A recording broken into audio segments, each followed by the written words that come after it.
Caro ouvinte, é com muito prazer que retornamos à nossa web Rádio Meimei para a apresentação do nosso momento de reflexão Pense Nisso, uma crônica diária de nossa emissora sobre os problemas do dia a dia para a sua reflexão.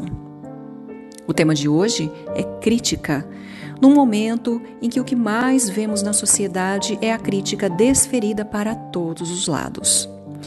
Até que ponto uma crítica que fazemos é boa e a partir de que ponto ela pode mais prejudicar do que auxiliar?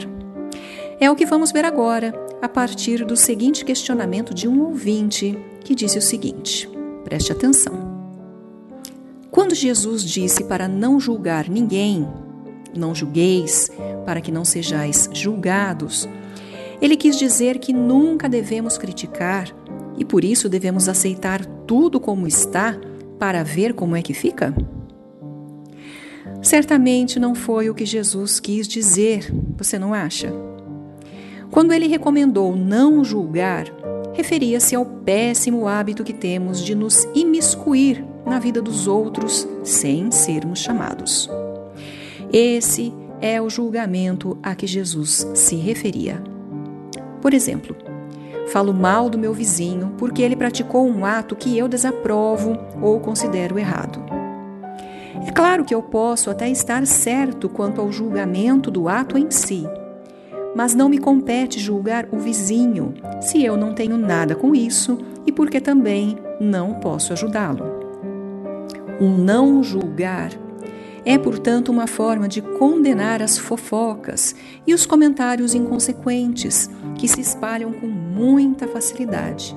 Hoje, muito comum nas redes sociais, infelizmente, e só servem para denegrir a imagem dos outros e, portanto, prejudicá-los. Esse péssimo costume de falar mal dos outros é o que conhecemos por maledicência. Tem um grave componente de irresponsabilidade da parte de quem fala, pois pode ter graves consequências. Todos nós sabemos que as más notícias se propagam muito depressa e com muita facilidade, e às vezes um comentário desse tipo pode acarretar graves problemas. Aliás, quando fazemos um comentário maldoso de alguém, esse comentário vai estimular outras pessoas a fazer o mesmo e, em consequência, vai formar uma corrente de outros comentários que, ao final, pode ter consequências desastrosas para a pessoa de quem falamos. Nós nunca sabemos em que um comentário maldoso vai se transformar e nenhum de nós gostaria de ser vítima de uma maldade desse tamanho.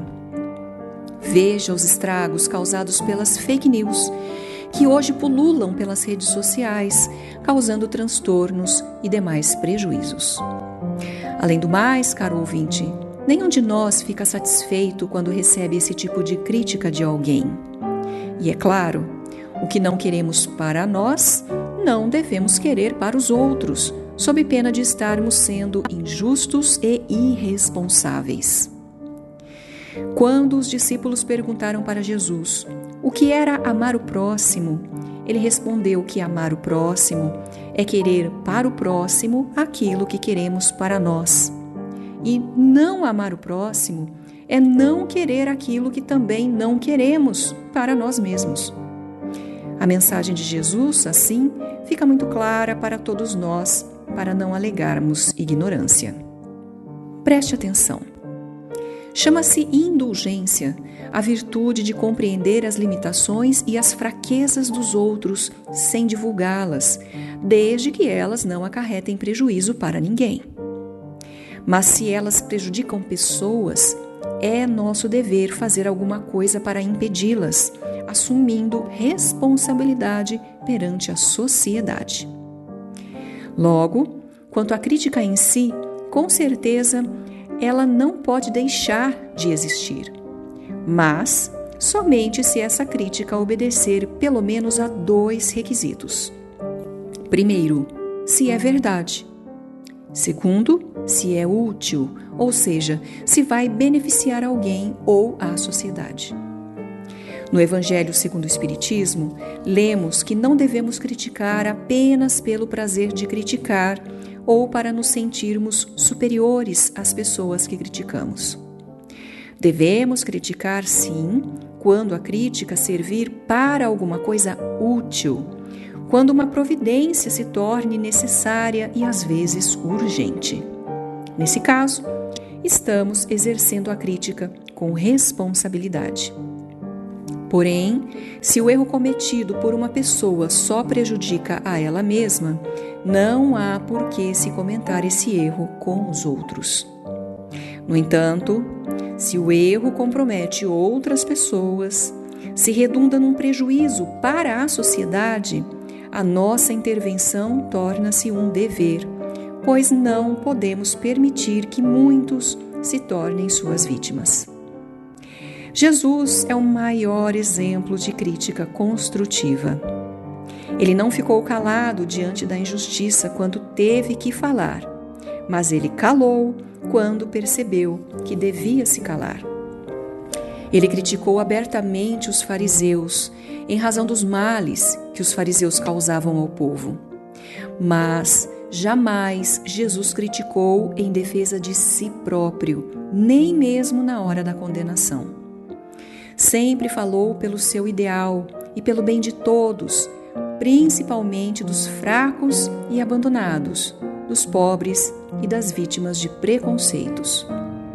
Quando um grupo de fariseus lhe trouxe a mulher acusada de adultério e lhe perguntaram se era justo apedrejá-la, todos achavam que Jesus se aproveitaria daquela oportunidade para lhe passar uma reprimenda e humilhá-la diante de todos.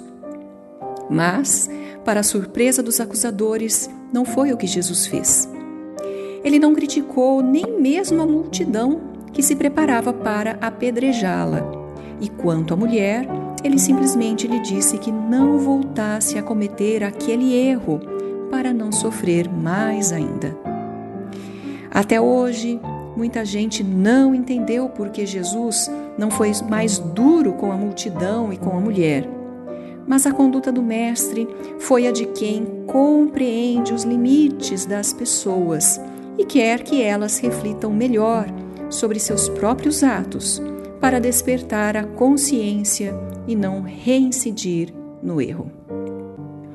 Desse modo, caro ouvinte, precisamos voltar mais ao Evangelho e refletir sobre as atitudes de Jesus, que há 2000 anos nos deixou lições de vida que devem repercutir para todos os tempos da humanidade.